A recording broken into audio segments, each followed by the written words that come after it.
Ya, saya share untuk mulai indikator 61.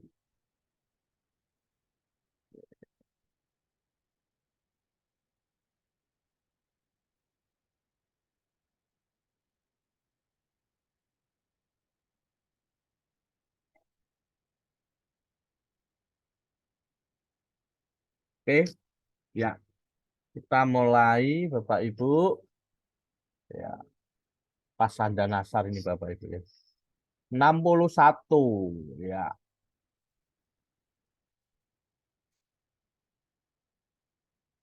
61. Ini kemarin-kemarin, ini yang kemarin. Aduh, ini malah eh, kepencet. Oke, nggak apa-apa. Gini, Bapak Ibu yang menanyakan rekamannya memang belum ya, karena ini nanti terpotong-potong rekamannya. Kemudian masalah materi memang belum saya share karena ini apa nyambung dengan yang hari ini, sehingga belum saya share. Nah, indikator 61 ini nanti disajikan tentang keterkaitan Hari Raya Idul Fitri 2 tahun berturut-turut ya dengan kalender Masehi. Peserta dapat mengidentifikasi perbedaan kalender Masehi dengan kalender Hijriah.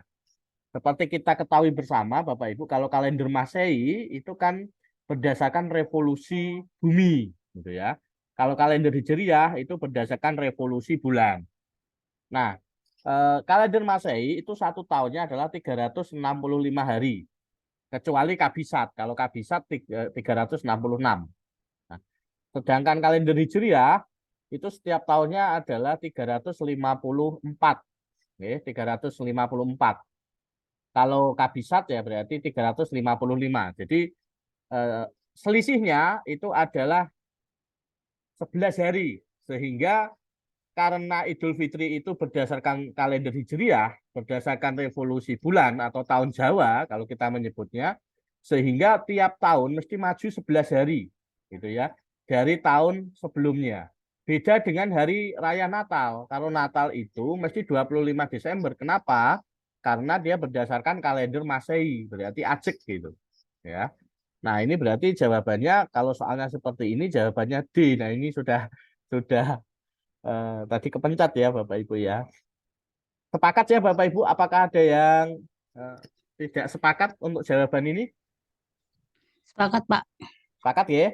Nah, saya Nggih. lanjutkan. Tadi mencetnya terlalu ini Bapak Ibu. Nah, masih sama tapi dengan soal yang berbeda. Hari Raya Idul Fitri apabila diperhatikan terdapat perbedaan tiap tahunnya. Misalnya pada tahun 2019 jatuh 3 Juni gitu ya. Nanti kalau tahunnya diubah 2023 atau 2024 ya enggak masalah. Yang penting Bapak Ibu sudah tahu apa konsepnya gitu ya. Nah, ini kira-kira yang mana kalau ini jawabannya Bapak Ibu?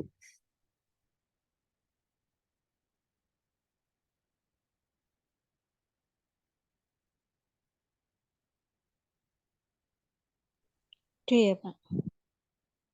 D. Idul Fitri ditetapkan berdasarkan rotasi Lebih cepat. bulan.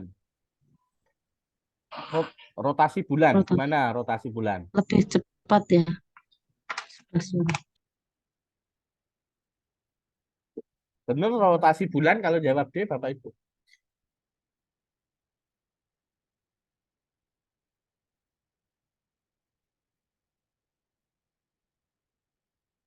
Ya, yang betul yang mana? Ya, lebih cepat 11 hari udah betul, Bu.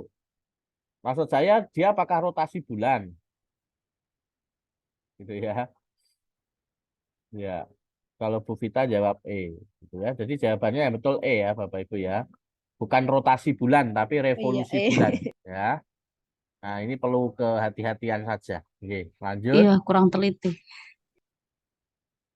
Nah, ini jatuhnya Hari Raya Idul Fitri setiap tahun pasti berbeda. Hal ini tidak sama dengan perayaan Hari Raya Natal yang diperingati setiap tanggal 25 Desember.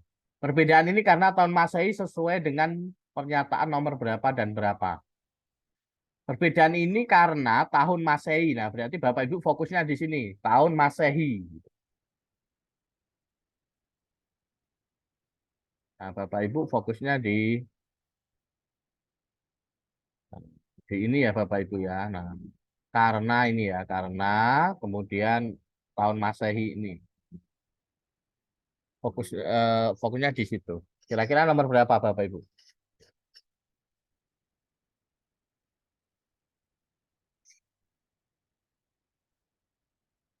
Jawabannya apa? Silahkan. 2, 3, Pak. 2 dan 3. Berarti 2 itu apa? E. Didasarkan pada Bumi periode proses bumi. Terus yang 3, 365. 1 tahun terdiri dari 365 hari. Betul ya? Iya, Pak. Ya, berarti jawabannya adalah yang betul ya. Berikutnya indikator 61 lagi dengan kalimat yang berbeda Bapak Ibu.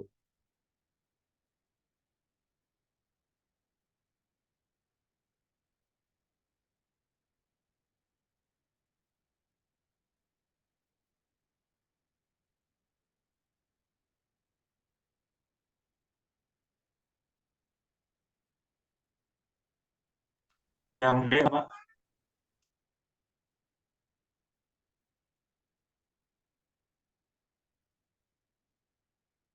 Apa Pak? D.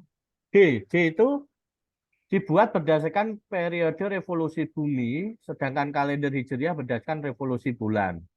Nah ini ya karena ini ya dikarenakan kalender Masehi gitu ya Bapak Ibu ya.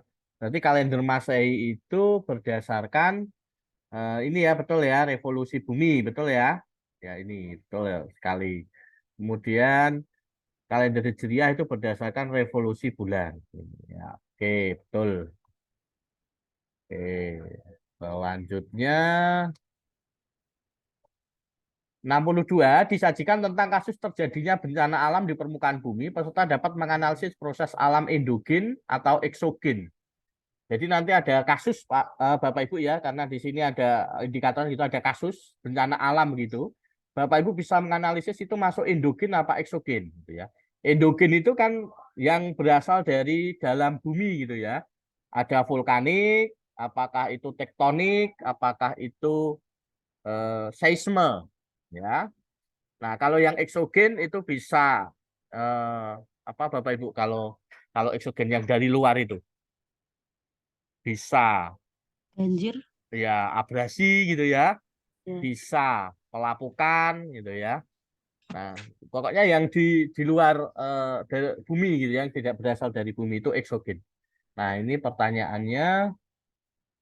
Data BNPB tahun 2020 menunjukkan bahwa puting beliung ini eksogen apa endogen Bapak Ibu? Kalau angin Eksogen ya, Pak. EXO ya. Nah, ini EXO, ini Luar contoh, bumi. ini EXO ya. Nah, kira-kira faktor yang mendorong terjadinya bencana Pancar. puting beliung yang mana? C. Yang? Pancaroba. Ya, betul, Bu. Ya. Kok cepat sekali, Bu Ulfa? Iya, pernah lihat soal itu. Oh Kayak ya, kemarin banjir, Pak. Gambar banjir itu eksogen ya, Pak ya? ya, budget EXO. Oke, Iya. ya, di luar. Oke. Berikutnya, nih. Januari 2013, sebuah wilayah yang sangat luas di Jakarta terkena banjir ya. Hal ini membawa dampak pada lebih dari 100.000 rumah dan menyebabkan hilangnya nyawa. Nah, juga pada bulan Februari, Jakarta diganggu oleh banjir besar yang menyebabkan ribuan rumah dibanjiri air keruh warna coklat. Nah, kira-kira penyebab terjadinya banjir apa ini Bapak Ibu? Drainase, Pak. Drainase Drainase. buruk. Drainase itu ini ya, Saluran air. saluran air. Oke, betul. Ya, berikutnya gempa dan tsunami melanda Palu dan daerah sekitarnya di Sulawesi Tengah pada 28 September 2018. Lebih dari 2.000 jenazah telah ditemukan, namun jumlah pasti korban meninggal dunia amat mungkin tidak akan dikenali, mengingat sejumlah daerah permukiman tersapu tsunami dan likuifaksi sehingga mengubur banyak orang. Faktor pemicu terjadinya likuifaksi adalah Tumbukan lempeng tektonik ya, Pak. ya itu likuifaksi itu apa Bapak Ibu? Tumpukan lempeng tektonik. Tumpukan lempeng. Likuifaksi itu kan aneh, Pak ya. Kayak disedot gitu loh, apa sih? Itu penyebabnya lempeng tektonik ya. Ya, apa Bulva? Likuifaksi itu ini ya, Kayak ya kesedot seperti gitu apa sih? kena gempa itu ya, hilangnya kekuatan lapisan tanah itu. Oh, Itu likuifaksi. Jadi lapisan tanah dia karena getaran gempa gitu sehingga dia ini gitu apa kehilangan kekuatannya gitu. Nah, Rumahnya pada ambles ya. ya pada ambles itu. Nah, maka jawabannya yang tepat apa, Bapak Ibu? Kalau ini penyebabnya itu adalah endapan sedimen, sedimentasi, Bapak Ibu ya. Jadi ini jawabannya. Oke. Berikutnya bukan tumpukan lempengan. Letusan gunung api memberikan dampak negatif sekaligus dampak positif. Selain bencana, pasca erupsi gunung api menghasilkan pasir, kerikil, batuan. Nah, ini gampang ini Bapak Ibu. Hasil erupsi tersebut menjadi berkah buat penduduk sekitar gunung api berdasarkan bidang usahanya, kegiatan penduduk apa ini? Ekstraktif. Ekstraktif. Pasirnya jadi berguna gitu, Pak. Ya, ekstraktif. Betul, ekstraktif. Ekstraktif atau pertambangan? Pasir itu pertambangan ya, Pak ya? Ya, nah, ya, pertambangan atau ekstraktif, Bapak Ibu. Aduh. Kalau ekstraktif contohnya apa? Misalkan nelayan ambil ikan ya di laut gitu ya. Tapi kalau pasir masuknya kemana? Pertambangan atau Pertambangan ekstraktif? nggih. Pertambangan Tambangan ya. ya. Oke, Oh, ya pertambangan. Kalau ekstraktif itu kan mengambil langsung dari alam gitu ya. Kalau ini kan karena dari ini ya, letusan gunung berapi kemudian ditambang. Oke. Berikutnya disajikan kasus tentang kependudukan di wilayah Indonesia, peserta dapat menganalisis persebaran penduduk. Jadi ada kasus. Nah, ini yang ditanyakan adalah provinsi mana yang paling padat. Cara Sumatera Sumatera mana, Bu? Utara. Utara. Kenapa, Gitu. Bu? Ini aku lihat ini ya, Pak, 12 jiwa itu dibagi luas wilayah ya, Pak ya? Apa tuh ya? Ya, jadi kepadatan penduduk itu luas wilayah dibagi populasi ya. Ya, jadi per meter persaginya itu diisi berapa jiwa gitu ya, ditempati oleh berapa jiwa. Jawabannya apa, Bu, tadi? Sumatera Utara. Nah, ini kan tidak boleh bawa kalkulator. Jadi Bapak Ibu hanya mengira-ngira Bapak Ibu ya, hanya mengira-ngira itu ya. Nah, jawabannya adalah ya Sumatera Utara, betul ya. Oke. Itu berarti paling padat itu ya, Bu ya. Nggih. Oke, yang paling tidak padat yang mana berarti? Yang atas Kalimantan Utara. Ya. Ya, karena luas wilayahnya lebih sangat luas, populasinya hanya sedikit gitu. Berarti dia tingkat kepadatannya tidak terlalu padat.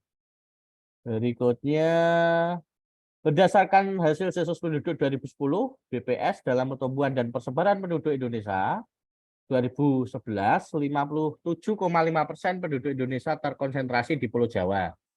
Sedangkan di Pulau Papua Barat kurang dari 1%.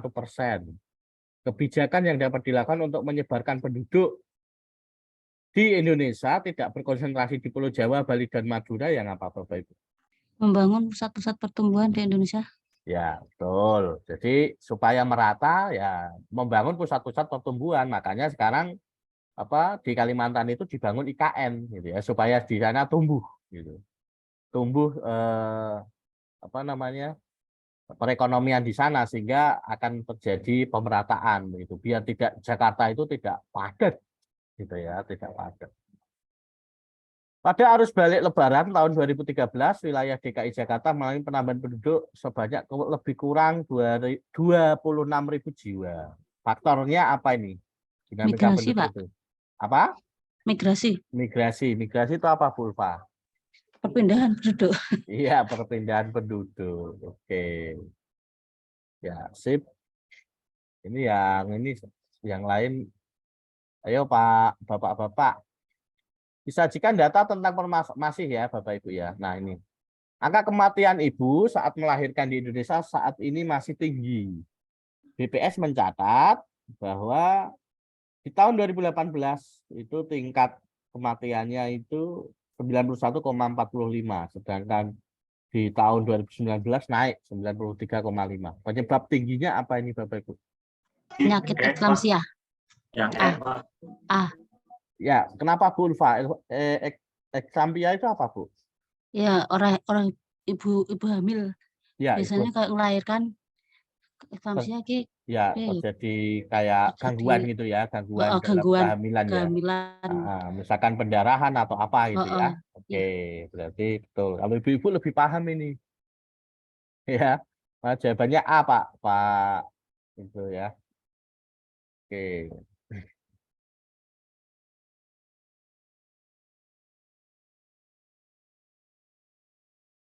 Oke, selanjutnya disajikan data tentang permasalahan penduduk, peserta dapat mengevaluasi kualitas penduduk. Nah, kalau ini kualitasnya Bapak Ibu. Berdasarkan tabel di atas, pernyataan yang paling tepat berkaitan dengan kualitas penduduk Indonesia adalah Masih rendah. masih rendah. Ya, ini kan ininya kurvanya masih bawah-bawah itu ya. Berarti masih rendah. Oke.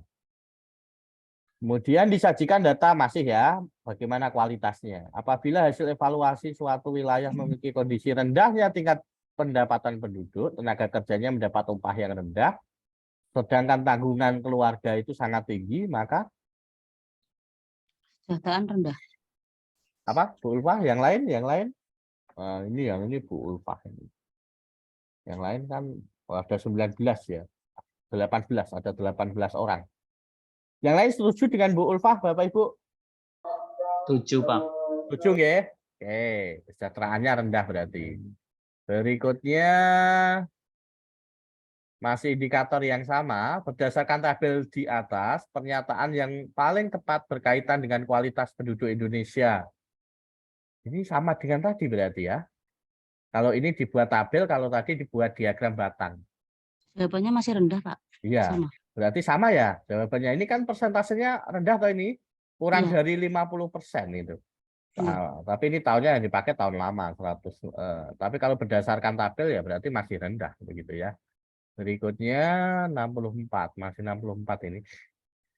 6 anak perempuan yang bekerja sebagai pengasuh anak di sebuah komplek perumahan Kecamatan Cibiru, Bandung, Jawa Barat, mengaku terpaksa bekerja begitu lulus SD atau SMP karena tidak mampu melanjutkan sekolah. Angkatan kerja di Indonesia 56% hanya lulusan SD ke bawah. Berarti SDTK ya, SD ke bawah. Hal ini menandakan bahwa apa, Bapak Ibu? B, Pak B. B, Ya. akses masyarakat. Oke, Pak Didi. Nah, ini kalau sore Pak Didi hadir, kalau malam kendalanya apa Pak Didi? Berarti enak sore ya, lebih enak sore daripada malam.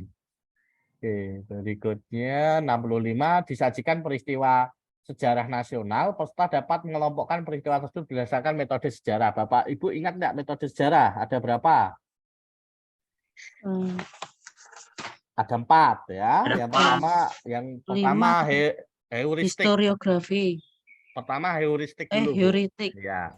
Heuristik. Itu jadi menemukan sumber-sumber sejarah. Setelah ditemukan, langkah kedua adalah kritik eksternal. Ya, kritik eksternal. Kritik itu memverifikasi, mencocokkan apakah data-data itu benar palsu, apakah asli. Nah, itu kritik eksternal atau kritik gitu ya. Di situ ada verifikasi. Nah, setelah verifikasi atau kritik eksternal, yang ketiga adalah interpretasi.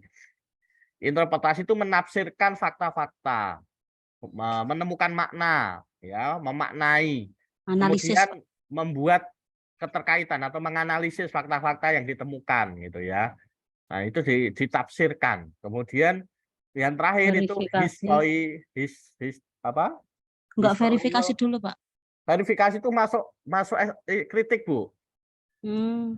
Verifikasi itu masuk di kritik, dia bagian dari kritik. Ya. Historiografi langsung. Ya, jadi langsung historiografi ya. Nah, itu sudah ke penulisannya itu ya, ditulis. Temuan. Ya, temuan ya. Oke, berarti kalau ini jawabannya apa ini? A, Pak. Sejak tahun Historiografi. 2017 Trawulan banyak dibangun rumah-rumah bergaya Majapaitan. Ya, rumah Temuan. Majapaitan ini dibangun dengan memperhatikan temuan-temuan arkeologis yang tersebar di situs Segaran. Di sana terdapat sisa-sisa bangunan berupa rantai. Nah, ini kan memperhatikan ini temuan-temuan. Temuan. Nah, di sana itu ada berbagai lantai. Ini kan berarti fakta-fakta, Bapak Ibu. Nah, kalau saya ini lebih ke menafsirkan, ya, penafsiran gitu ya. Jadi ditafsirkan bahwa tahun 2017 Desa Trowulan itu ternyata bergaya Majapahit. Nah, dibuktikan dengan apa? Oh, di sana itu ada temuan sisa-sisa bangunan berupa lantai, halaman, dinding bata, gentong, pecahan gerabah, sumur, serta saluran drainase. Jadi kalau saya ini lebih condong ke interpretasi atau penafsiran, gitu ya. Berarti langkah ke sebelum historiografi. Tapi ada temuan itu juga, Pak. Gimana? Temuan-temuan itu kan ikutnya historiografi. Temuan. Heeh. Ya, memperhatikan temuan-temuan. Enggak, historiografi itu kan penulisannya saja kan, Bu? Iya sih. Iya. Tapi Gimana, Bu Ulfa?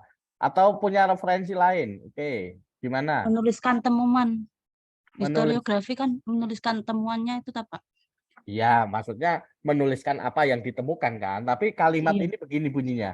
Sejak tahun 2017 di Desa Trowulan banyak dibangun. Nah, ini kan sebuah tafsiran gitu loh maksudnya. Rumah Mojopahit itu dibangun dengan memperhatikan temuan-temuan. Nah, iya memang historiografi itu memang dia menulis apa yang ditemukan itu ya, hasil temuan-temuan. Tapi kalau kita lihat di sini, ini kan bentuknya bentuk penafsiran di sini. Itu. Ya, jadi dia mengambil kesimpulan rumah budaya Majapahitan karena di sana ditemukan temuan-temuan arkeologis gitu yang tersebar di situ Segaran. Di sana terdapat sisa-sisa bangunan. Nah, kalau saya interpretasi, kalau Bu Ulfah historiografi ya silakan gitu ya. Saya enggak bisa Iya. memaksa pemahaman, enggak bisa saya gitu ya. Oke, itu. Kalau heuristik jelas ini di awal. Kalau dia baru mau mencari sumber atau baru mencari sumber-sumber sejarah, kalau heuristik jelas ini enggak gitu ya. Nah, berikutnya ini. Nah, kalau ini sejak tahun 2010 tim Cagar Alam Budaya Jawa Timur di Trowulan bekerja sama dengan tim peneliti UNESCO melakukan penelitian di Trowulan Kabupaten Mojokerto tentang keberadaan ini ya. Pada tahun 2010 kegiatan diawali dengan pengumpulan bukti. Nah, ini kata kuncinya di sini, pengumpulan bukti dan dokumen. Jadi ini metode apa? Heuristik. Heuristik. Heuristik. Kalau ini jelas karena dia baru tahap untuk pengumpulan bukti, berarti metode awal ini heuristik gitu. Oke, ini berarti untuk ini kita sepemahaman gitu ya. Berikutnya, setelah ditemukan kerangka manusia di situs Kumiter Mojokerto, kemudian akan dilakukan analisis DNA untuk mengetahui bahwa kerangka manusia itu apakah hidup di era Majapahit atau sesudahnya. Berarti di sini ada verifikasi. Mau dianalisis, mau diverifikasi gitu. Berarti jawabannya apa Bapak Ibu? Interpretasi. Kemudian akan dilakukan analisis, Bu. Kritik sumber. Ya, Interpretasi kalau saya. lebih di sini, lebih di kritik sumbernya ya. Bukan kalau interpretasi itu menafsirkan, ditafsirkan.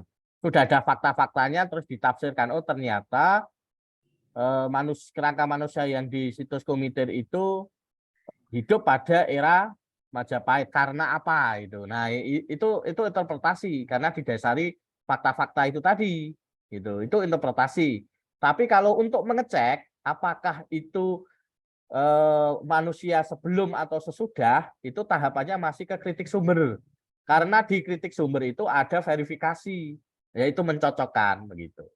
Itu untuk metode sejarah. Sehingga ini saya ke kritik sumber gitu ya. Kalau interpretasi itu sudah menafsirkan dari fakta-fakta yang sudah diverifikasi, sudah dikritik sumber gitu ya. Nah, berikutnya dari pernyataan di atas merupakan contoh norma hukum. Ini mudah sekali Bapak Ibu mengidentifikasi nilai dan norma.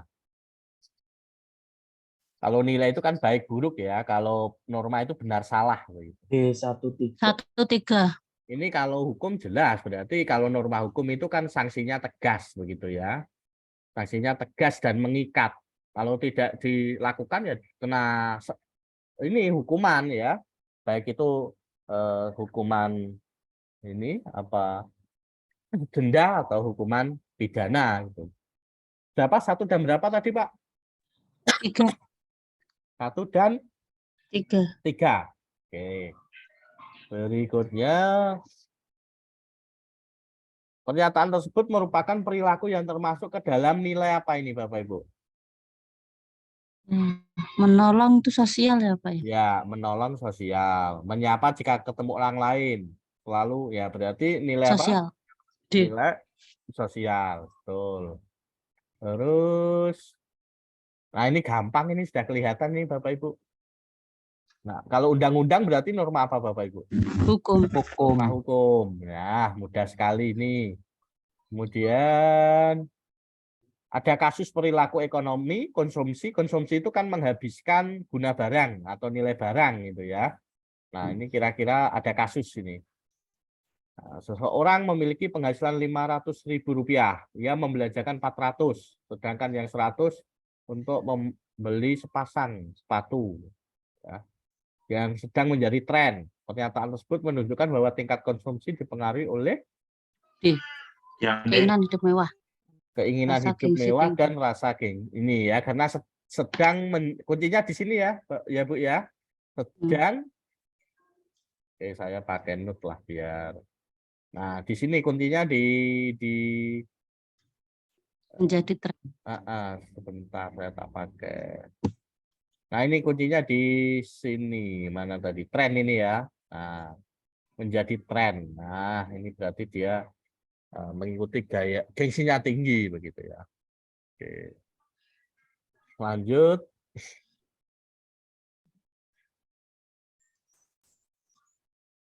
Masih konsumsi Bapak Ibu. Di era global saat ini perdagangan online semakin marak. Ya, yang sering Shopee, sering belanja di TikTok Shop gitu ya, perdagangan online. Selain itu muncul kecenderungan banyaknya YouTuber maupun influencer marketing yang banyak mempengaruhi generasi milenial untuk meniru gaya busana, berbicara, dan lain-lain. Perilaku konsumtif ini menunjukkan bahwa tingkat konsumsi dipengaruhi oleh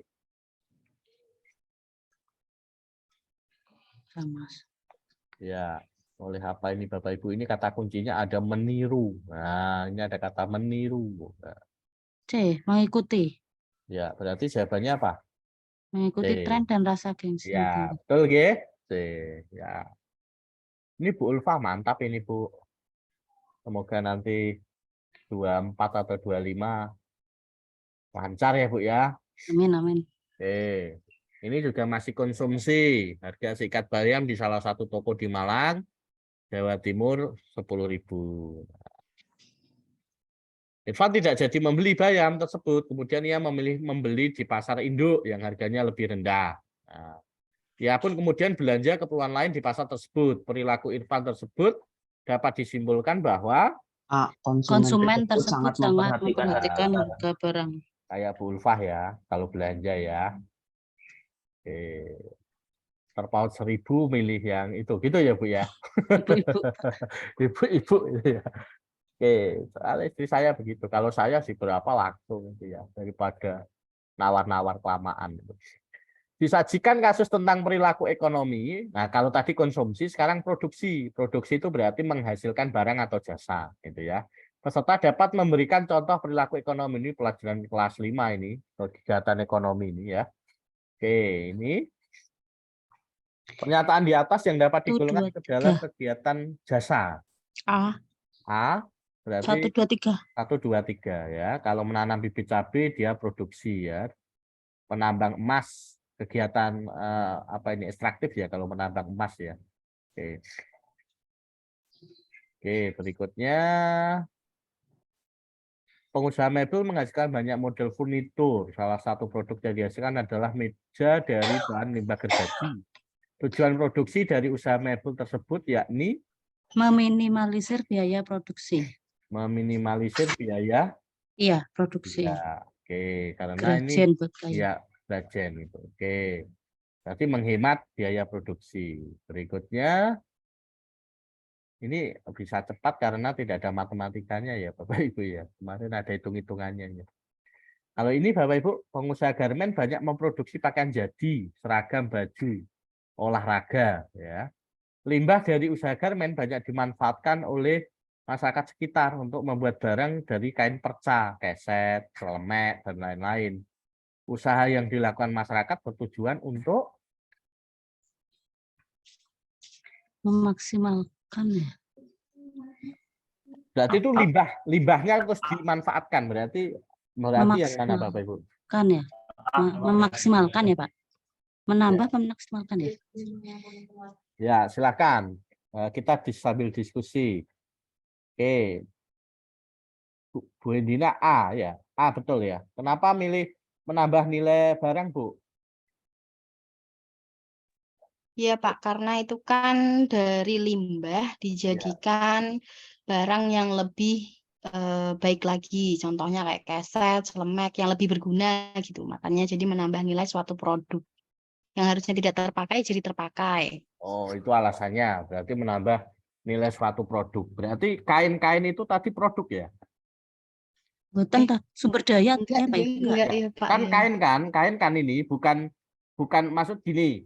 Kalau misalnya pakaian jadi, kemudian saya beli pakaian jadi, kok ini pakaian ini tidak menarik ya? Saya tambahi apa misalkan hiasan apa diberi hiasan-hiasan gitu ya, dimodif lah pakaiannya dimodif. Nah, itu menambah nilai suatu produk, nilainya bertambah gitu ya. Tapi kalau ini kan dari kain perca itu kan dia tidak terpakai gitu kan. Dia sisa-sisa itu. Kemudian dibuat kerajinan dalam bentuk keset, celemek dan lain-lain. Berarti itu lebih Cari lepatnya yang mana? tambahan modul usaha. Memaksimalkan sumber daya. Iya, jadi yang betul yang D ya. Memaksimalkan. Ya, dimaksimalkan sumber dayanya. D. Iya. Oke. Kalau menambah nilai produk itu produknya ditingkatkan, sudah ada produknya ditingkatkan gitu, Bos. Oh iya Pak ya. Nah, itu. Penduduk Desa Sukamulya terkenal dengan usaha pembuatan batu bata merah dan pengrajin gerabah yang dilakukan secara turun-menurun. Para pembuat batu bata membakar batu bata dengan menggunakan sekam untuk menggantikan kayu bakar. Nah, kegiatan dilakukan tujuannya untuk Meminimalkan ya, biaya. hampir sama dengan tadi ya. Jadi karena ini pakai sekam daripada kayu bakar kan lebih mahal gitu ya. Sehingga Pak dia pakai sekam berarti untuk mengurangi biaya produksi itu. Sehingga jawabannya adalah D. D. Oke. 69 diberikan informasi tentang perkembangan iptek yang berkontribusi pada interaksi masyarakat baik secara lokal ya. Peserta dapat menganalisis fenomena perkembangan iptek yang terjadi di masyarakat. Ini perkembangan iptek di era web. Nah, ini kuncinya di web ini Bapak Ibu. Kata kuncinya ada di web. Nah, ini web. Di era web ini. Itu kata kuncinya. Mengubah pola interaksi. Nah, interaksinya berubah. Contoh nyatanya yang mana ini kira-kira? D. Berinteraksi Generasi melalui muda media seperti sosial dan ya, blog. oke.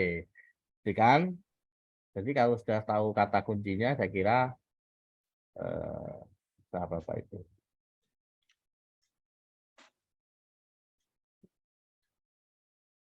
Oke, sebentar. Oke.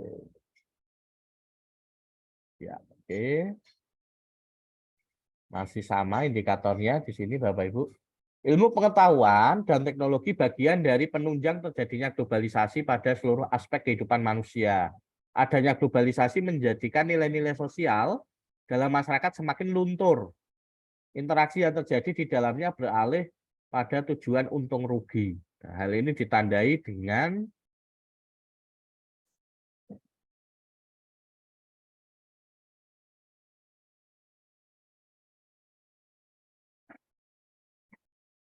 ya, jadi C, Pak. kata kuncinya itu ini adanya menjadikan Individualistis. nilai-nilai ini ya. C. Nilai-nilai sosial dalam masyarakat semakin luntur, nilai-nilai sosialnya semakin luntur. Kalau jawabannya Bu Ulfa, kalau C berarti sikap individualistik mulai semakin terkikis.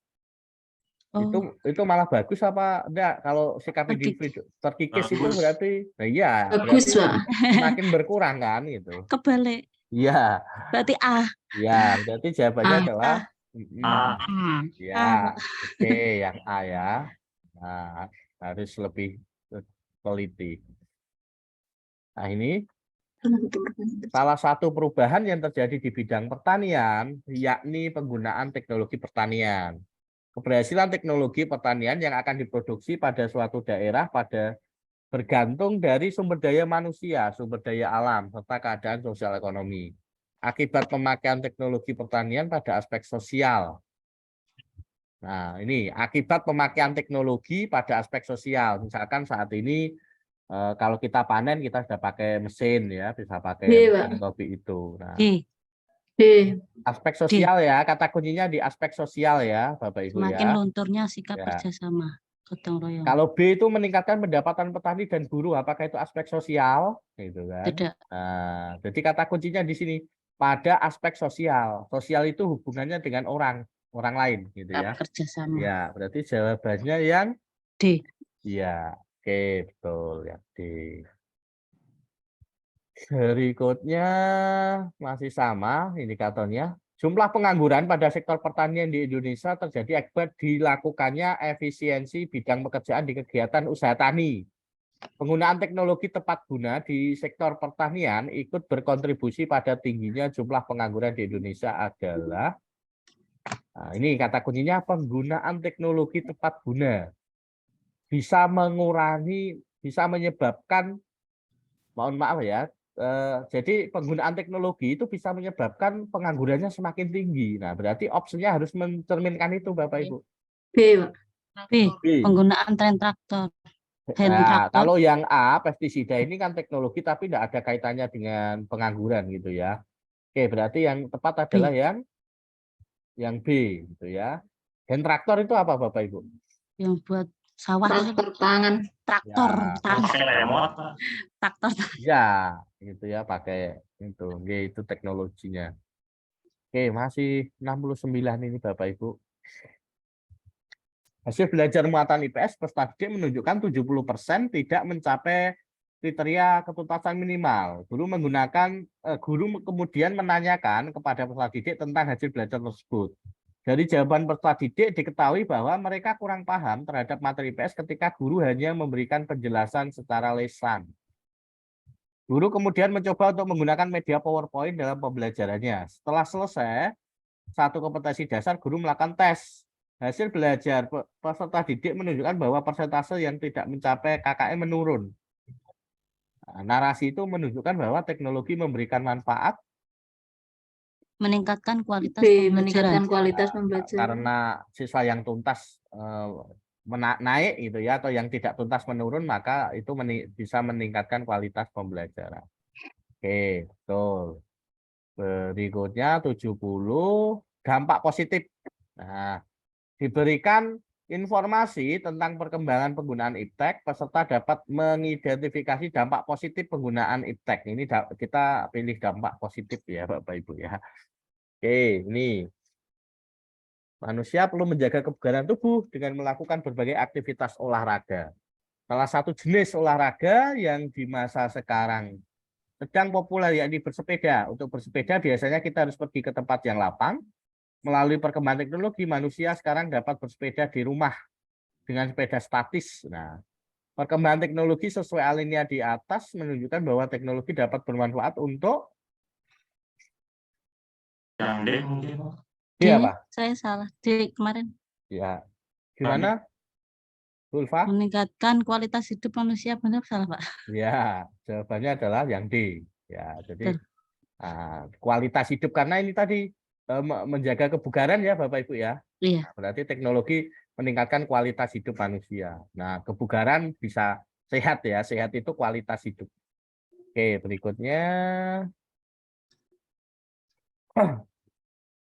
Awalnya mesin hitung elektrik terus mengalami pergeseran hingga sekarang komputer sebagai perangkat elektronik yang terdiri dari beberapa komponen. menghasilkan sebuah informasi berdasarkan data, prosedur, dan program yang sudah dirumuskan. Dampak positif perkembangan komputer saat ini. C. C. Sebagai mesin multiguna, dapat diprogram dan migrasi data serta menerima data, kemudian diproses dan dimanipulasi. Oke, betul. Berikutnya masih sama dampak positifnya. Agenda penghapusan dui fungsi ABRI ya, yang memperbolehkan militer memegang jabatan sipil selama Orde Baru dirumuskan dalam Undang-Undang Nomor 4 Nomor 34 Tahun 2004 tentang Tentara Nasional Indonesia dan dianggap sebagai bagian integral dari agenda reformasi. Kebijakan ini merupakan salah satu dampak positif dengan adanya globalisasi ya di bidang hukum. Ini seharusnya nanti masuk di globalisasi nih sebetulnya ya Bapak Ibu ya. Kalau ini kan lebih ke iptek. Tapi tidak apa-apa lah. Sudah masuk ke sini Bapak Ibu. Ini seharusnya kalau ini kan globalisasi, nanti sebetulnya ini harus masuk ke indikator globalisasi seharusnya. Oke, kira-kira ini apa Bapak Ibu? Tidak apa-apa, dah terlanjur masuk sini. Tuntutan terhadap Ya, kebijakan ini merupakan salah satu dampak positif dengan adanya globalisasi di bidang hukum yang menurutnya adanya. Jadi kan ya dulu kan ABRI itu punya dua fungsi begitu, tapi sejak sejak reformasi itu ABRI tidak boleh mempunyai dua fungsi. Nah, berarti dampak positifnya apa? Dampak positifnya adalah penguatan supremasi sipil. Jadi jawabannya yang B Bapak Ibu. Jadi yang diperkuat sipilnya ya, bukan ABRI-nya. Makanya dulu DPR itu kan ada ya dari itu ya, apa namanya? Dari ABRI gitu ya, tapi sekarang enggak ada. Oke.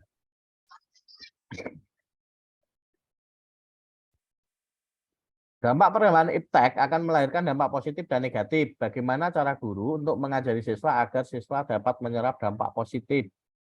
Ya. Bagaimana caranya, Bapak Ibu?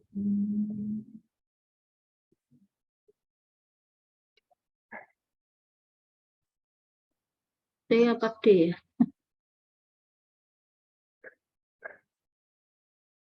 Apa? Siap Adi. Kalau D mengarahkan siswa agar menghindari dampak negatif, benar. Kalau yang D mengajak siswa agar mengoptimalkan manfaat dengan menyingkirkan negatif. Sama juga benar kan? Gitu ya, Bu. Iya. Nah, berarti kita lebih pilih yang mana kalau begini? Ya, kita lebih pilih yang D ya, Bapak Ibu ya. Iya, Pak. Ya, karena ini ditegaskan mengoptimalkan positif dan menyingkirkan negatif. Kalau yang C dia hanya menghindari dampak negatif saja gitu ya. Nah, kalau ini ya, kalau yang D ada kata mengoptimalkan manfaat positif. Berikutnya pernyataan di atas yang merupakan dampak dari perkembangan teknologi transportasi. Nomor berapa ini? Teknologi transportasi.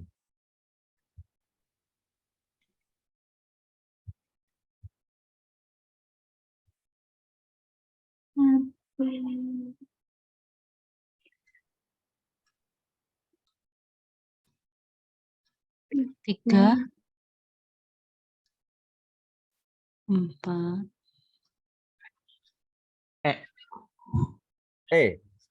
Satu munculnya 1, 3, 4. Pak. munculnya iritasi pada mata dan pernafasan. Dampak perkembangan teknologi ya. Ya, dampak pernyataan di atas yang merupakan dampak dari perkembangan teknologi transportasi. Ya, kalau yang satu kenapa alasannya? Karena asap itu ya, Bapak Ibu ya. Iya, karena asap Satu. kendaraan. Terus 3 apa? Mendukung efek. Mendukung Jadi di sini bisa dampak efisiensi. negatif, bisa dampak positif. Positif. Gitu. Tapi padahal di indikatornya ya positif aja seharusnya ya. Oke, Iya. mungkin ini untuk shorter soalnya kurang ini Bapak Ibu. Ini kalau positif seharusnya positif aja soal yang ditanyakan karena indikatornya dampak positif gitu ya. Oke, enggak apa-apa. Ini berarti yang nomor 1 ini dampak negatif karena mata itu karena asap tadi ya Bapak Ibu ya. Iya. Kemudian yang nomor 3 itu dampak positif. efisiensi. Ya, kalau kita ada transportasi sekarang naik haji ke Mekah nggak perlu sampai berbulan-bulan ya, pakai pesawat 10 Naik jam kapal. nyampe gitu ya. Oke, kemudian meningkatkan jumlah penduduk ya. Enggak ya, mengurangi Mengurangi ketergantungan pada alam. pada alam. Jadi jawabannya adalah yang E, betul sekali. Masih dampak positif. Nah, ini dampak positif penggunaan internet. Kalau ini sesuai dengan kisi-kisi nih. Nah, menurut BPS pada bulan Januari 2020 pengguna internet di Indonesia sebanyak itu ya.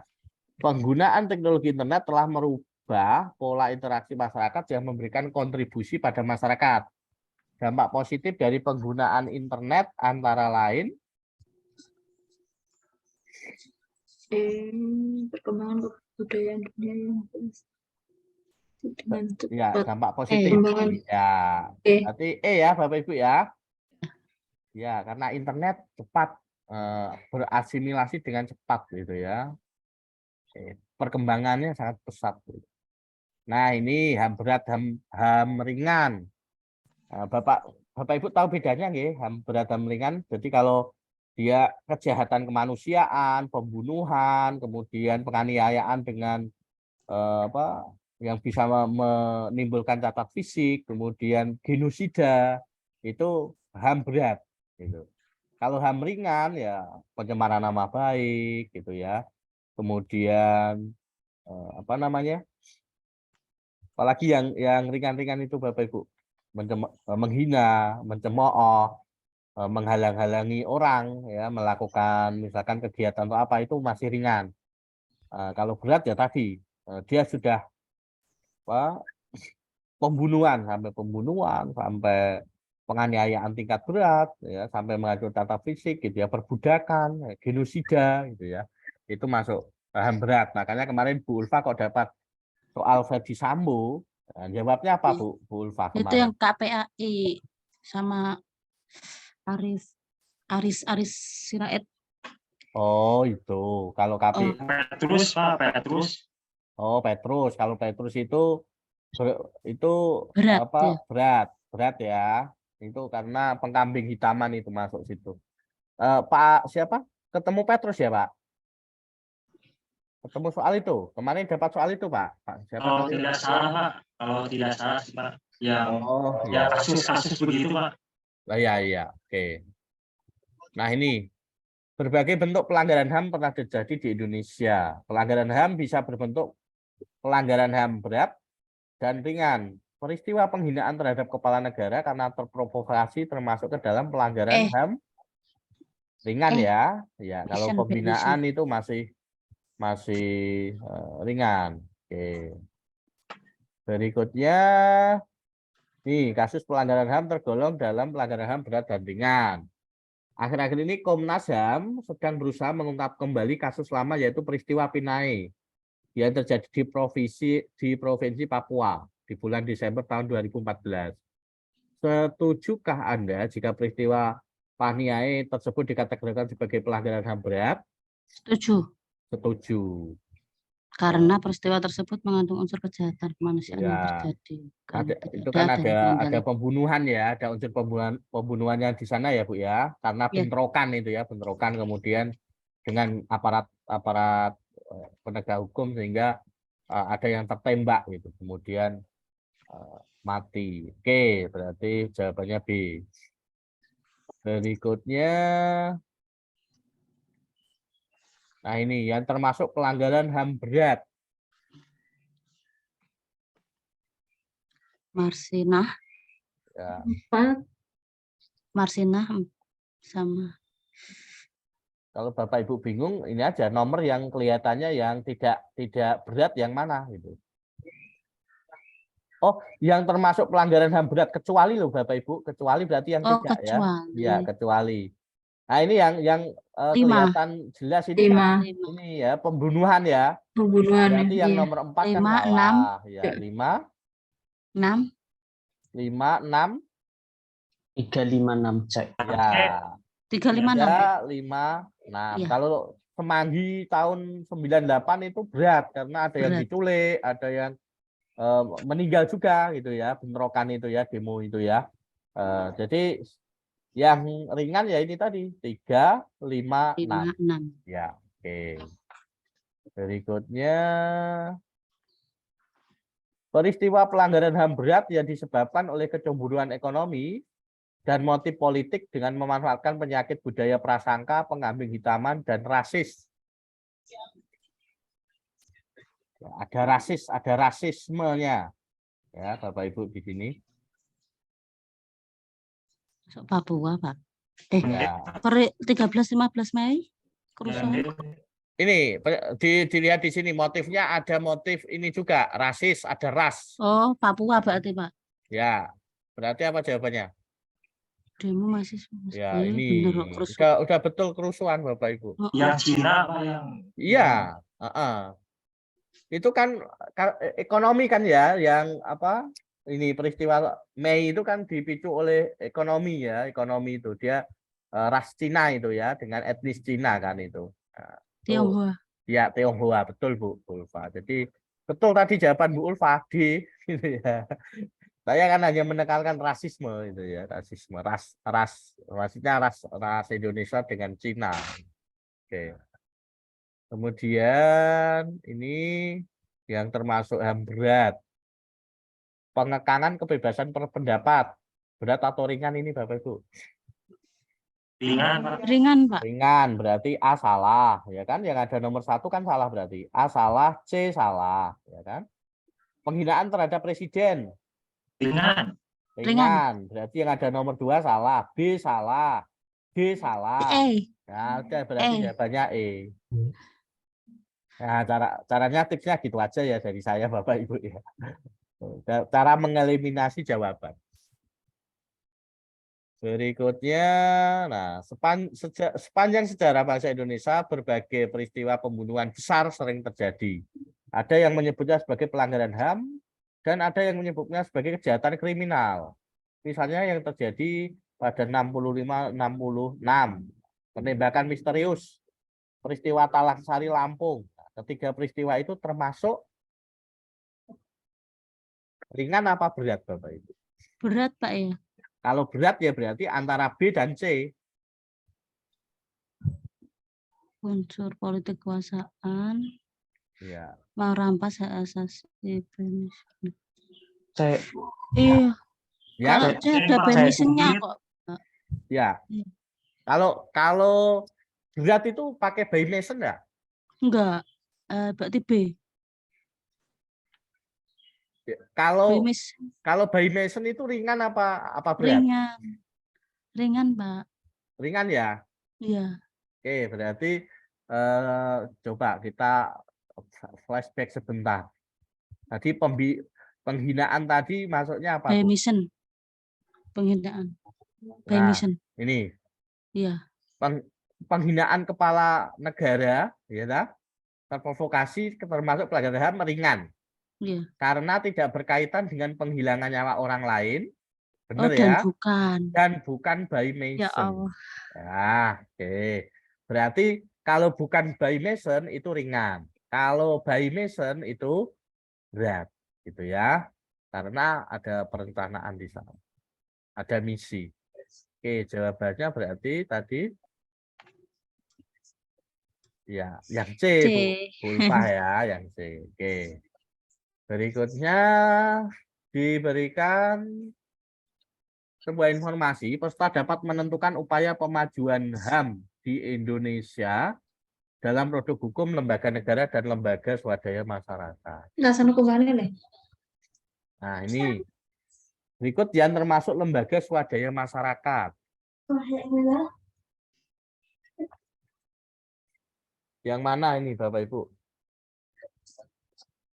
KPAI sama Kontras dan Komnas HAM Pak. Ya. Kalau C, Pak. ada kata-kata nasional itu miliknya negara ya.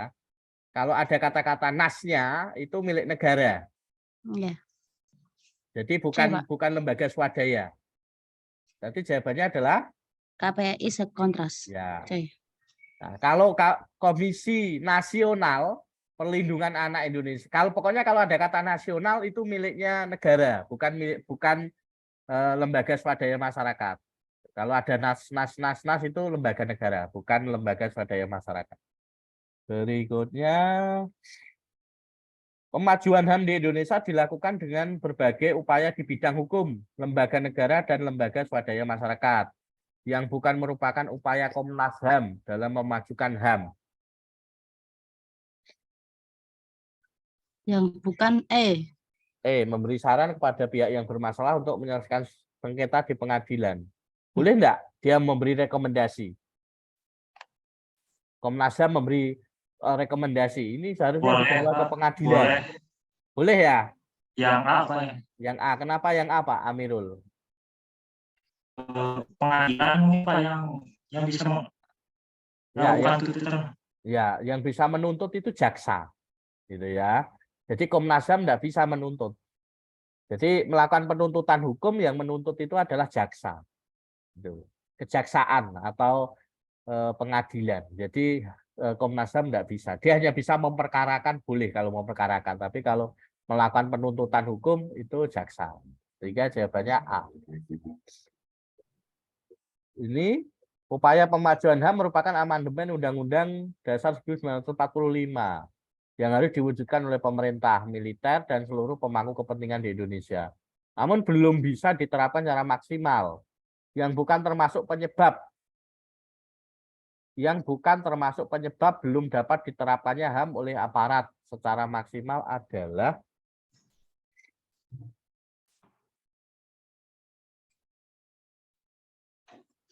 yang bukan termasuk penyebab belum dapat diterapkannya HAM oleh aparat. Kalau aparat itu kan mesti taatnya pada hukum ya, Bapak Ibu.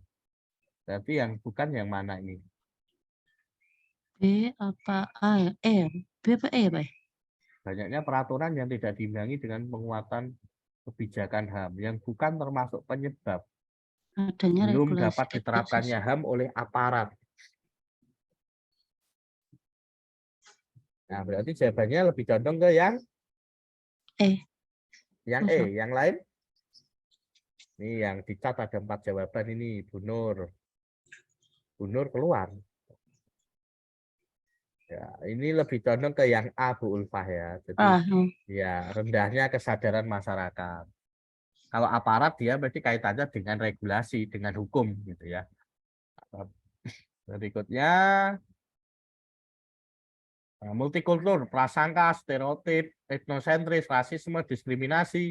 Ini Bapak Ibu yang tidak ngerti yang mana? Prasangka itu kan dugaan ya, baik positif maupun negatif, prasangka ya. Nah, kalau stereotip itu pelabelan. Misalnya orang Cina itu pelit gitu ya. Orang yang bertato itu biasanya penjahat gitu ya.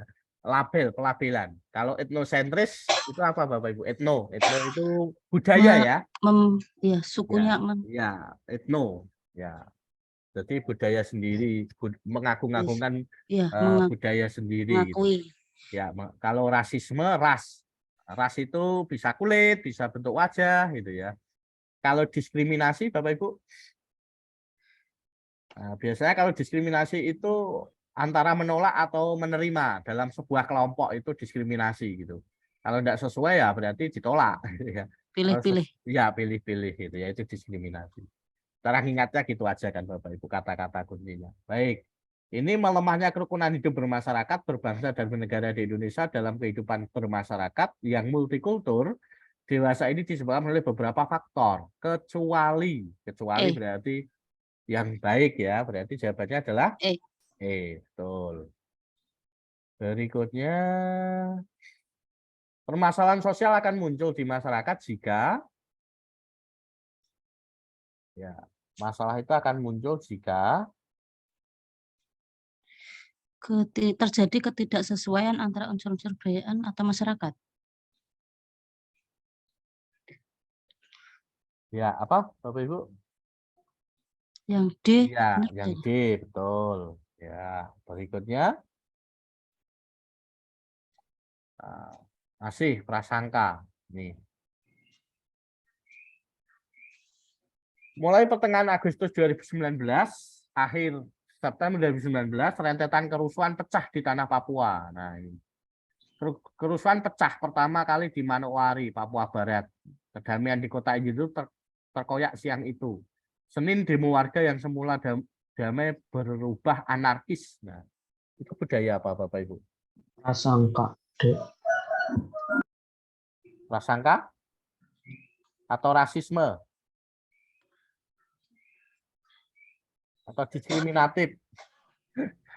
Oke, jawabannya adalah yang betul adalah rasisme ya. Oke, terkait dengan ras itu masalah ras Bapak Ibu.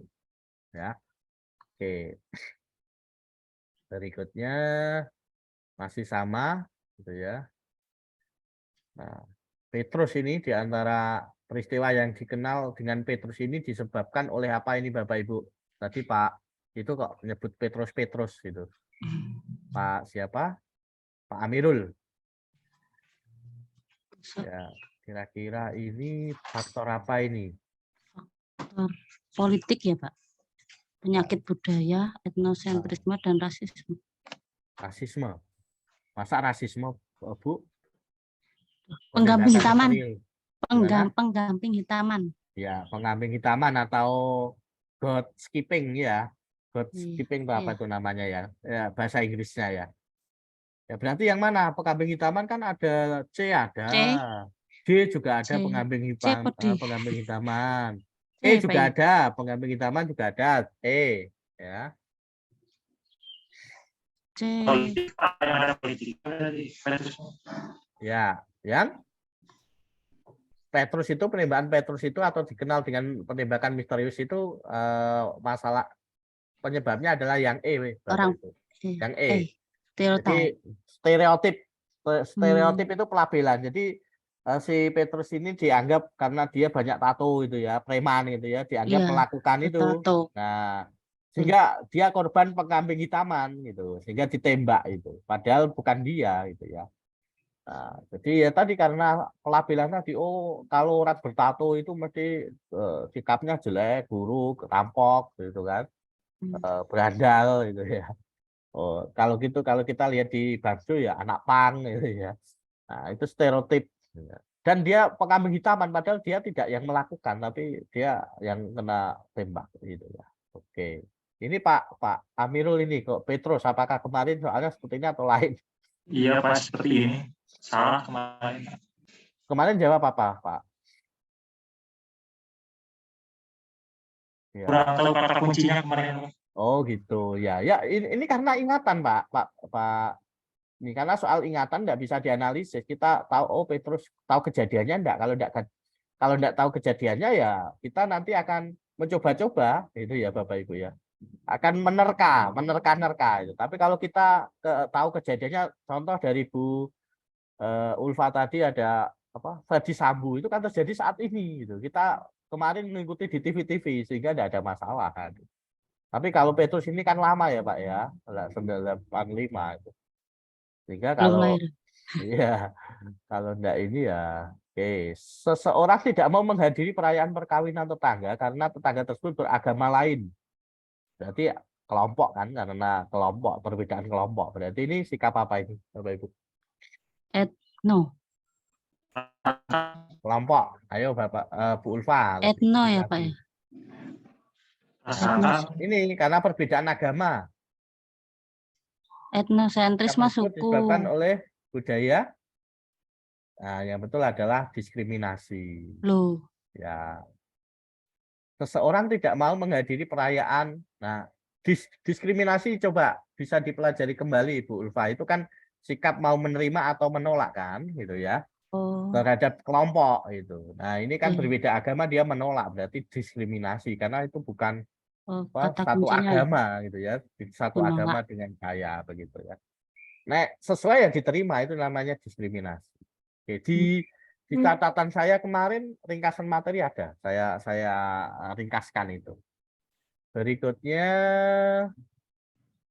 di antara contoh tersebut di atas yang tergolong yusik. Yusik itu cara Bapak Ibu. Cara itu tidak dilakukan. cara itu yang dilakukan berulang-ulang sehingga menjadi sebuah kebiasaan, maka nanti akan menjadi folkways, gitu ya. Nah, kalau cara itu tidak harus dilakukan secara berulang-ulang, gitu. Dia cara. Apa tadi, Bu Ulfa? C. C. C, A Pak. dan C. A itu apa? Jika terpaksa bersendawa dilakukan dengan sopan, Nah, menyapa dengan ramah, dan ya, bersalaman jika bertemu teman. itu Usik. cara Folkways. ya, musik ya. Well, Ya, itu juga bisa jadi folkways juga, Pak. Karena usage atau cara yang dilakukan secara berulang-ulang itu bisa menjadi sebuah kebiasaan. Nah, sebuah kebiasaan yang dianggap benar oleh masyarakat sekitar, oleh masyarakat itu namanya folkways. Nah, karena kalau di sini kalau memang Pak Amirul ya menganggap A dan C itu folkways, nah, kita kan terpaksa milihnya kan itu ya, Bu Ulfa ya. Iya, Pak. Kalau yang B Ngaben itu apa? Custom kan? Custom, adat. Ya, adat, custom. Model baju?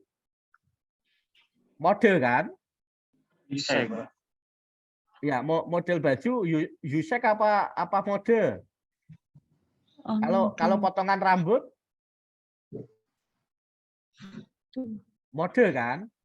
Ya, gini norma berdasarkan itu kan ada usage, ada folkways, ada custom, ada istiadat, Morse. ada morse itu tata kelakuan, tidak boleh mencuri, jujur, tidak berzina, sebagainya itu tata kelakuan. Kemudian Wow. yang terakhir law itu hukum, terus ada mode, namanya mode itu ada.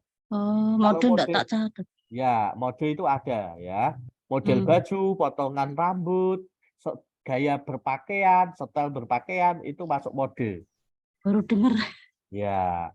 Nah, jadi ini kalau soal ini, jadi saya setuju dengan Bu Ulfa. Jadi yang usik itu A dan C ya. Kalau dihadapkan soal pilihannya ini ya kita harus milih itu.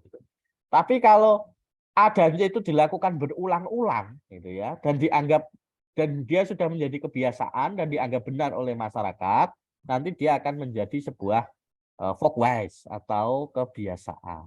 Itu nggih. Ya, jadi ini jawabannya A dan C. Oke. Berikutnya fenomena korupsi. Nah, dah langsung bisa ditebak ini korupsi. Udah bisa ditebak. Berarti norma apa, Hukum. Pak? Hukum. C. Ya. Oke, hukum. Nah ini pasiliran adalah tradisi Custom. pemakaman unik. Apa? B. Custom. Ya, custom ya. Oke, custom. Adat istiadat, custom. Oke. Nah ini Bu, ada mode ini loh Bu. Mm-mm. Nah, norma mode itu ya tadi gaya berpakaian, style rambut. Potongan rambut. Ya, mode. Jadi gaya pakaian itu ngikuti mode sekarang. Itu mode, norma mode. Berikutnya, nah ini folkways. Nah kalau tadi usik sekarang folkways. Kok sama, Pak ya? Iya. Beda. Nah ini kalau jika terpaksa bersendawa dilakukan dengan sopan. Kalau ngaben itu custom kan, berarti yang Iya. ada B kan salah. Berarti C salah, D salah, ya kan? Menyapa dengan ramah mungkin kita bingung lah gitu ya. Nah, mungkin kita bingung, masih bingung mungkin. Kemudian D aturan memegang sendok saat makan. Itu cara usik berarti. Aturan memegang sendok saat makan. Berarti cara kan? Gitu ya. Berarti Nah, AC, Pak ya? ya berarti jawabannya kalau A. enggak mungkin, kalau E itu mode mengikuti tren itu berarti mode. A ya? Ini jawabannya A dan Aceh. ya A dan C. Sama dengan tadi. Iya, sama dengan tadi. Usage. Makanya tadi kan saya menyampaikan, usage itu tidak dilakukan secara berulang-ulang, terus-menerus. Tapi usage atau cara yang dilakukan secara berulang-ulang dan itu menjadi sebuah kebiasaan yang dianggap benar oleh masyarakat, diyakini kebenarannya dan dilakukan oleh masyarakat umum, itu akan menjadi sebuah kebiasaan. Kan gitu Bu tadi saya sampaikan begitu.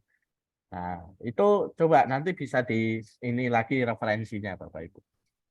Kemarin yang kostum kalau tidak salah. Gimana Pak? Yang keluar kalau nggak salah yang kostum Custom. Custom. Ya, custom itu adat istiadat, Pak. Oke. Nah, ini penerapan berbagai macam norma di masyarakat perlu ditaati oleh setiap anggota masyarakat agar masyarakat menjadi aman dan tertib. Contoh penerapan norma USIK. Berjabat tangan, memberi salam orang tua sebelum bepergian. C. C. Iya, Kalau A dihukum cambuk jika itu custom. law. Nah, Custom ya. Custom apa law? Eh, Law juga boleh ya, law juga boleh. Dihukum Iya, cambuk. kalau di Aceh hukum, Pak. Kalau kejadiannya di Aceh Ya, bisa masuk. gimana? Kalau kejadiannya di Aceh bisa masuk ke hukum, Pak. Ya, oke. Terus menghormati orang tua, berjabat tangan, perkawinan adat. Nah, ini custom ya, perkawinan adat ya. Iya, Oke, berarti makan menggunakan tangan kanan. Ini You. yusik, yusik itu cara. Oh, Yusuf. Nah, kalau jabat tangan memberi salam itu fokwes ya. Oh, Ya, kok menghormati orang bingung tuh? tua itu Berarti fokwes. Ya, jadi yang betul. Makan menggunakan tangan kanan. Oke. Mungkin bingung ini Bu Ulfa. Yusik apa fokwes? Yusik apa fokwes gitu ya. Nah, 76 diberikan informasi peserta dapat menilai penerapan nilai-nilai Pancasila sebagai dasar negara dan sebagai pandangan hidup. Nah, ini nilai-nilai yang termasuk nilai kelima, sila kelima. Keadilan sosial bagi seluruh rakyat Indonesia. Yang mana ini Bapak Ibu? Yang ada 6-nya. 1, Iya, yang ada 6-nya. Wah. D. D, Pak ya? D itu 1 dan 6, menghormati hak orang lain. Itu masuk keadilan ya. Heeh, Kalau yang nomor 5 menjalankan politik itu enggak salah. ya? Salah. Berarti jawabannya adalah D. ya. D, Kok 1 dan 2? membela kebenaran dan keadilan apakah betul itu sila kedua atau sila kelima, Bu? Oh, Kalau keadilan berarti sila kelima, Pak. iya. Enggak, berani membela kebenaran dan keadilan itu butir sila kedua atau sila kelima. Kelima, Pak. Sudah dibuka, sudah 5. dicek, Keadilan sudah, sosial bagi seluruh sudah rakyat dicek. Indonesia. Yuk, jangan ditafsirkan bunyi ininya, tapi kita P4, kita buka P4 ya. Coba butir, coba kalau pegang HP dicek Bu, butir sila kelima ya. Oke, ini kita kan dalam ini ya. Oke, butir sila kelima. Ini saya buka. Bapak Ibu juga bisa browsing ya. Nah, ini di sini ada 11 butir, Bu. Mengembangkan perbuatan yang luhur yang mencerminkan sikap dan suasana kekeluargaan dan kegotong royongan. Mengembangkan sikap adil, menjaga keseimbangan hak dan kewajiban, menghormati hak orang lain. Berarti nomor 1 ada. Kemudian suka memberi pertolongan Suka pada bekerja orang keras. lain. Nah, suka bekerja keras. Ada. Ada nomor 2. Kemudian menghargai hasil karya orang lain. Suka melakukan kegiatan dalam rangka mewujudkan kemajuan yang merata dan keadilan sosial. Sekarang coba Bapak Ibu searching sila kedua. Kemanusiaan yang adil dan beradab. Di situ juga ada kata-kata adil loh, Bu. Tidak hanya sila kelima saja yang ada kata-kata adilnya. Oke, silakan dibuka ini kalau sila kedua. Apakah ada di sila kedua itu berani membela kebenaran dan keadilan?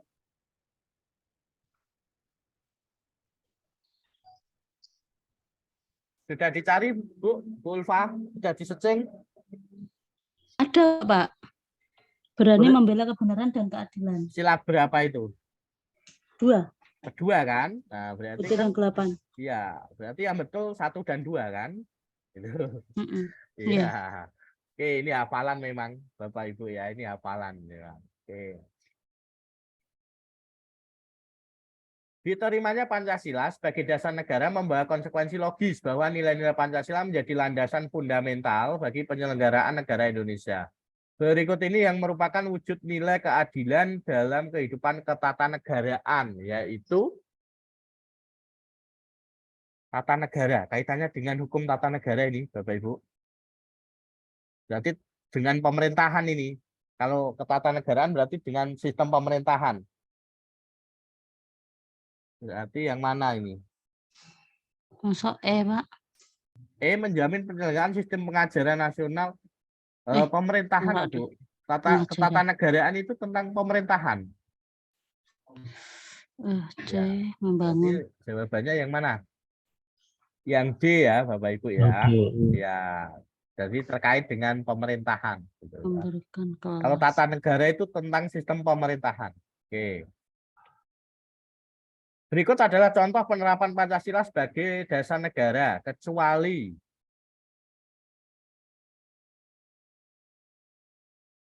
berarti yang tidak.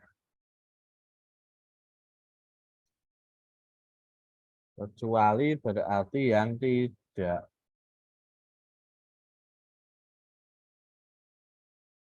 Yang mana, Bapak Ibu? A, B, C, D, E. Yang B, Pak.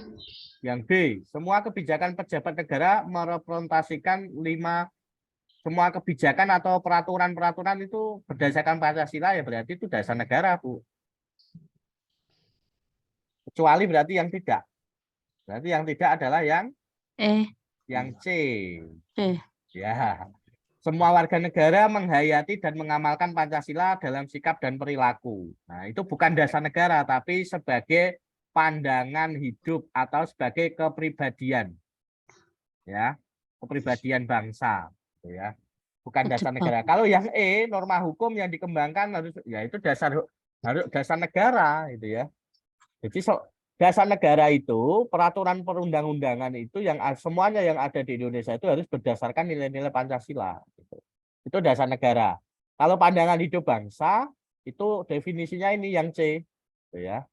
Jadi segala tingkah laku atau perilaku manusia atau warga negara Indonesia, ya, itu harus mencerminkan sikap dan perilaku ini menghayati dan mengamalkan Pancasila. Itu pandangan hidup bangsa. Yang ditanyakan ini kan dasar negara. Kalau yang C ini definisi dari pandangan hidup bangsa. Oke. Nah, ini tanggung jawab warga negara global, Bapak Ibu. Persoalan yang menjadi tanggung jawab global. Berarti tanggung jawab dunia ya, warga dunia. Kalau global berarti warga negara global berarti warga negara dunia. 1. Meleserkan pimpinan politik negara yang warga negaranya menguji ke negara lain. Itu global apa lokal? Lokal. Kalau lokal berarti yang ada nomor 1 salah. A, C, C, D. Berarti D B sama salah. E. Nah, B sama E. Kita cari nomor 2 sekarang. Mencegah berkembangnya aliran keras yang berlatar belakang isu agama. Itu global apa lokal? Lokal. Lokal. Lokal. Berarti yang ada nomor B. 2-nya salah. Nah, Jawabannya B. berarti B itu apa? Polusi udara. Mm-mm. Ya. Terus? Pesatnya informasi Pusatnya informasi dan telekomunikasi. Terus? Penipisan sumber daya Ya, alam. penipisan sumber daya alam, Pemusnahan ya. biodiversitas. Betul ya. Jawabannya B ya, setuju G? Setuju. Ya, kalau mencegah berkembangnya aliran keras ini kan lokal ya, yang tanggung jawab bangsa, bukan ini. Bukan. Loh. Ini kok itu silangnya kok di bawah. 2, 3, 4.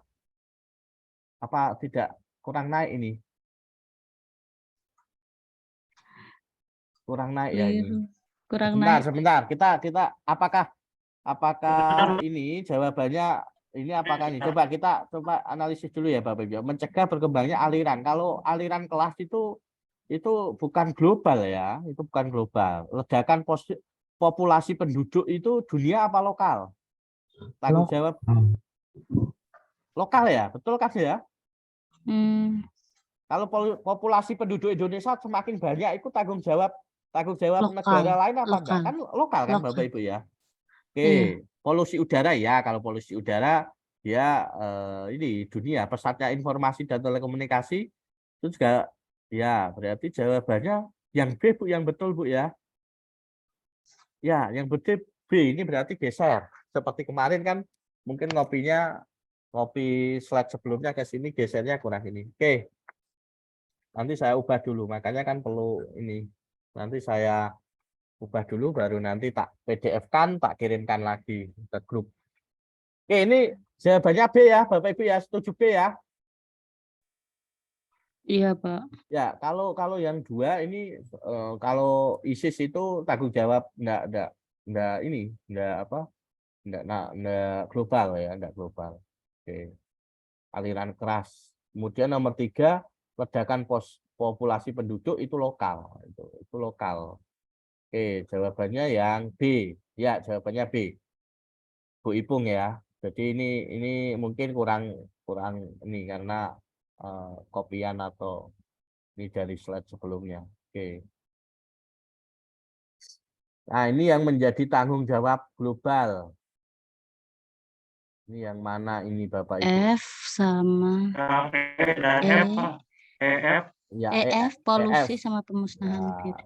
oke, berarti B. jawabannya B ya. Kalau ini betul, berarti tadi memang salah menempatkan silangnya ya Bapak Ibu ya. Oke, kalau liberal itu ya lokal ya, paham ini kan lokal bukan ini. Oke. Hedon dan konsumen itu juga bukan global ya. Nah, oke, berikutnya tanggung jawab warga negara global. Kemiskinan, Kemiskinan, ya polusi kemiskinan. udara. Polusi udara. 2, 4. Ya, 2 dan 4. Oke. B. Oh, ya. Oke, terus masih lagi Bapak Ibu. Jika bangsa Indonesia yang paling tepat dalam merespon perkembangan globalisasi ekonomi. Nah, ini sebetulnya nanti masuk globalisasi nih sebetulnya ya, lebih pas ke sana ya, tapi masuk Yang D, Pak. Yang B, yang D. Yang D. D, bangsa Indonesia harus menerapkan sistem ekonomi kerakyatan dan mengutamakan rakyat. Oke, betul. C. Salah. Kalau C, bangsa Indonesia harus menyesuaikan sistem perekonomian Pancasila dengan melaksanakan nilai. Nah, ini ekonomi liberal, Bu. Nah, ini yang dia menyebabkan kurang tepat ya ini ada kata-kata nilai-nilai ekonomi liberal. Kalau sistemnya adalah demokrasi Pancasila ya ini yang betul Pak Amirul ya, jawabannya D gitu. Jadi ekonomi kerakyatan, mengutamakan rakyat. Iya. Berikutnya 78 contoh tantangan yang menjadi tanggung jawab global. Polusi udara. Berarti Yang B, polusi ya, udara. tadi ini hanya mengulang-ulang ya Bapak Ibu ya, polusi. Kalau nilai-nilai Pancasila ya hanya Indonesia saja, yang lain enggak ada yang ini ya. Oke, berikutnya hubungan antar manusia sudah melewati batas geografis dan politis. Semua orang menjadi warga dunia memiliki tantangan permasalahan yang sama atau hampir sama di semua warga negara. Yang tidak termasuk tantangan permasalahan global adalah D. ya, D, betul ya. Warga yang belum menjalankan nilai-nilai Pancasila. Oke. Berikutnya, di antara kasus di atas yang menjadi contoh tantangan tanggung jawab warga negara global, tantangannya apa? 1, 5. 1 1, 5 ada D. Ya, 1 dan 5 ya. Penyebaran tenaga kerja Tiongkok di seluruh dunia itu bukan ini. Oke. Nah, berikutnya dampak kok diberikan sebagai informasi peserta didik dapat menyimpulkan dampak positif dan negatif globalisasi. Berarti bisa dampak positif, bisa dampak negatifnya. Tergantung ini ya, yang ditanyakan di soal ini adalah dampak positif globalisasi di bidang sosial budaya. Kata kuncinya di sini Bapak Ibu, dampak positif globalisasi di bidang sosial budaya. Kalau yang A itu di bidang apa Bapak Ibu? Budaya asing, Bapak. Ya, Ekonomi. sosial budaya yang Ekonomi. ya Ekonomi. Ya, kalau yang B Sosial budaya. sosial budaya, yang C Ekonomi. D Budaya. budaya nggih. Kalau E nilai-nilai Pancasila lebih konkret budaya juga. Ideologi, Pak. Ideologi. Ya, Politik ideologi gitu. ya, politik ya, politik. Politik. Oke, berarti jawabannya lebih condong ke B ya. Meningkatkan etos kerja yang tinggi, kerja keras, disiplin, kemandirian, rasional, dan sportif ya. Dampak positif globalisasi di bidang sosial budaya. Oke. Kemudian ini yang ditanyakan dampak negatif. Nah, dampak negatifnya sekarang. Dampak negatif dari penggunaan iptek. Dampak negatif.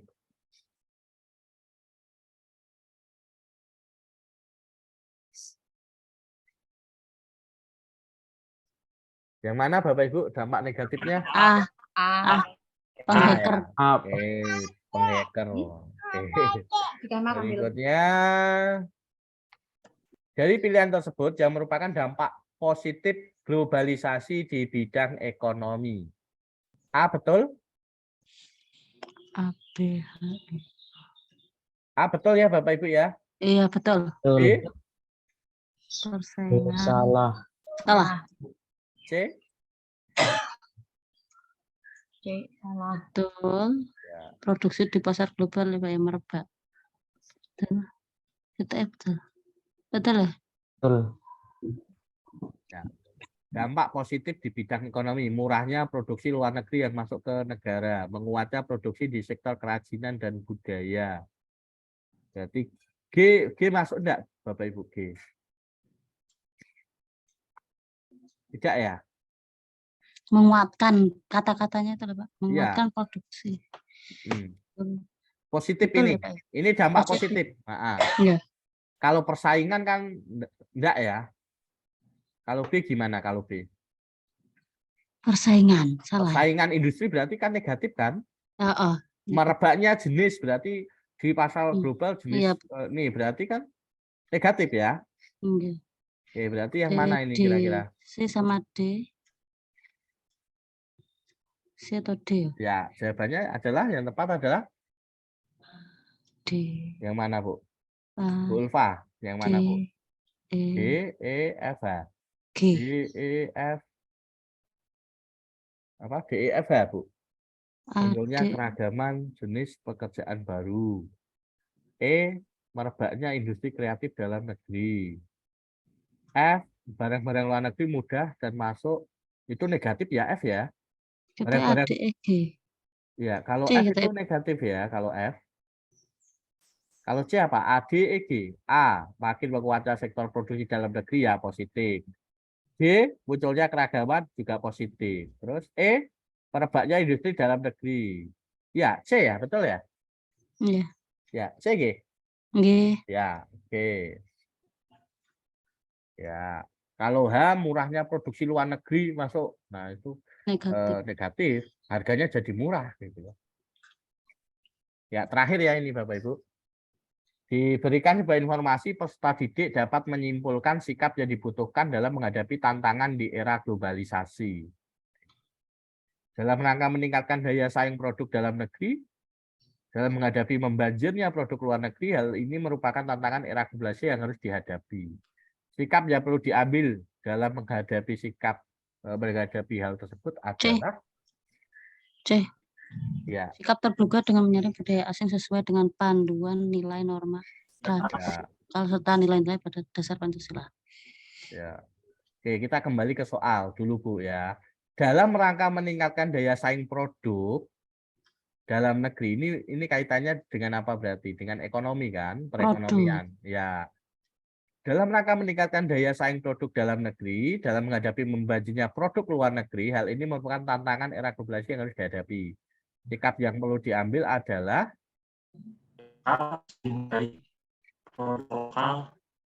lokal. Padahal ini kan untuk meningkatkan daya saing, Pak.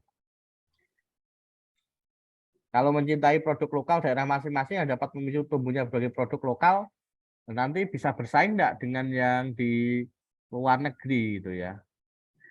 Nah, jadi yang tepat ini yang B ya, Bapak Ibu ya. Sikap kolaboratif dengan memanfaatkan jaringan informasi yang menghubungkan berbagai pihak. Nah, baik pemerintah, BUMN, juga swasta, baik dari dalam maupun luar negeri. Untuk meningkatkan daya saing, maka butuh ini, membangun jejaring. Kolaboratif. Ya, sikap kolaboratif. Jadi semua dilibatkan, gitu ya, mengarah ke sini. Ya C tidak salah, C itu juga benar, tapi ini yang dikaitkan adalah di soal adalah daya saing produk, ya, produk. Gitu. Berikutnya,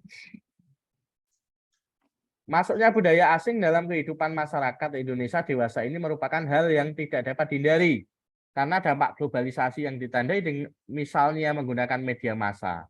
Terkait dengan hal tersebut, yang dapat dilakukan guru adalah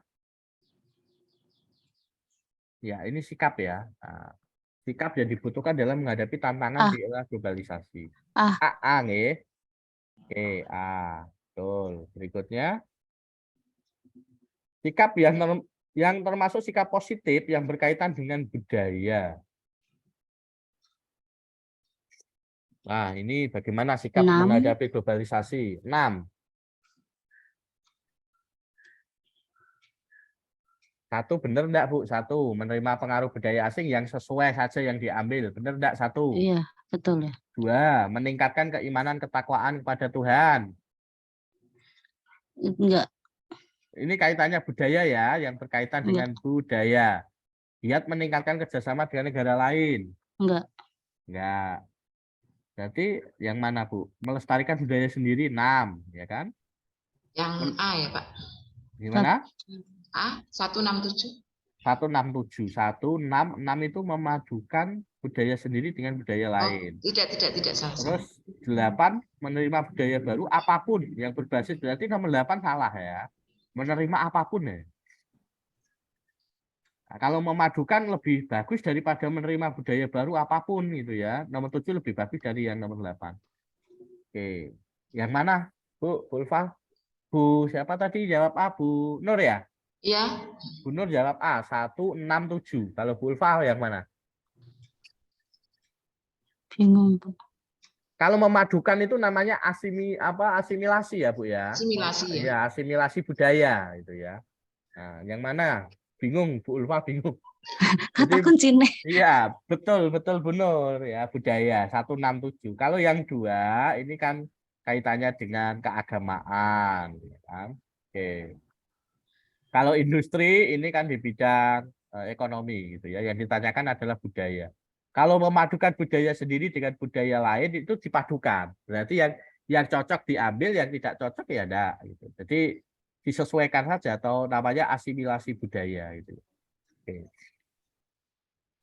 Oh, udah selesai, Bu. Oke.